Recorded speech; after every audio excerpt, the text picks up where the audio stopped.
distribution would. So that's where licensing is having its biggest effect. It's also probably where the issue is most controversial, because although most people, I think, can see that licensing has run away and got out of hand with these long lists of jobs like tour guides that require licenses, typically the debate has been somewhat more controversial over doctors and lawyers and people at the high end of the income distribution. We'll get to that in just a minute. Let me bring in a small business owner here, a small business woman who's been impacted. Let me go to Jacksonville, Arkansas. Nivea Earl, owner of the natural hair care business called Twistykinks. She sued Arkansas to be able to braid hair without a cosmetology license, prompting the state to change the law. Nivea, welcome to On Point. Nice to have you. Hi, Jane. So thank you. You've been braiding hair most of your life. Tell us what happened when you tried to turn your passion into a business. I have. I've been braiding for about 18 years now, and I love hair braiding. It's something that I have been taught, growing up, and it's a part of my heritage and my legacy, And I had been braiding in home for quite some time.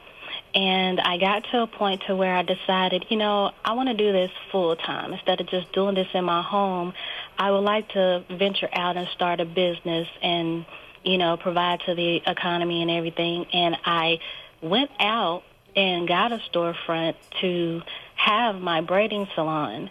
But I wasn't aware at the time, when I was going through all the proper paperwork and getting the licenses and everything, that I had to have a cosmetology license in order for me to braid hair. And so when I got ready to contact the cosmetology board and ask them about, the licensing and if they taught hair braiding and things of that nature, they didn't include that in their curriculum. And it's like thousands of dollars for a cosmetology license on top of at least 1,500 hours that you would have to take to get a cosmetology license. And they don't teach you hair braiding at all. So what did you do, Nivea? What steps did you take? Well, I contacted the Institute for Justice. And when I contacted the Institute for Justice, they came and sat in at the cosmetology meeting to see, what exactly was going on with the process of hair braiding being included in the cosmetology curriculum and everything else. And when the Institute for Justice realized that, okay, well, this is something that we can take on, they assisted me and Ms. McLean in being able to get the laws changed in the state of Arkansas so that hair braiders can have the opportunity to provide a stable foundation, a salon for people to go to get their hair braided. And so, as I understand it, 14 other states have taken your lead, Arkansas's lead, and have exempted braiders from licensing. Must feel like a victory to you. You really stepped up here. Yes. It is very, very exciting, and it's very overwhelming to see so many other states that are taking on this issue of occupational licensing, especially in regards to hair braiding. And I am aware that there are many occupations that have licensing issue, and hair braiding is just one of those.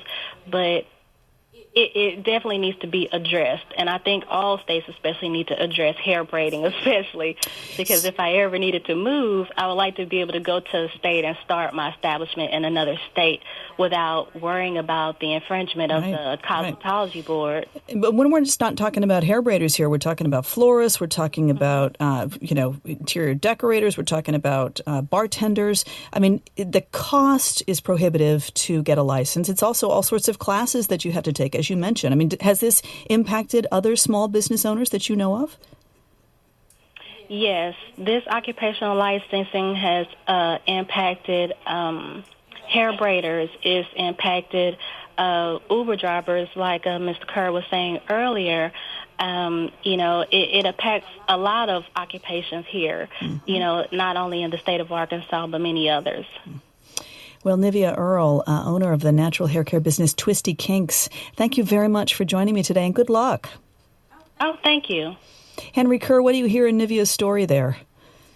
Yes, well, I think that's reflective of a lot of what happens at the state level, that people run up against these barriers to entrepreneurship, to starting your own business, and have to deal with these licensing requirements first. I think it shows also that it is possible to campaign against them and have licensing requirements overturned, but it's not always easy, and it can only happen on a kind of occupation by occupation basis, one at a time.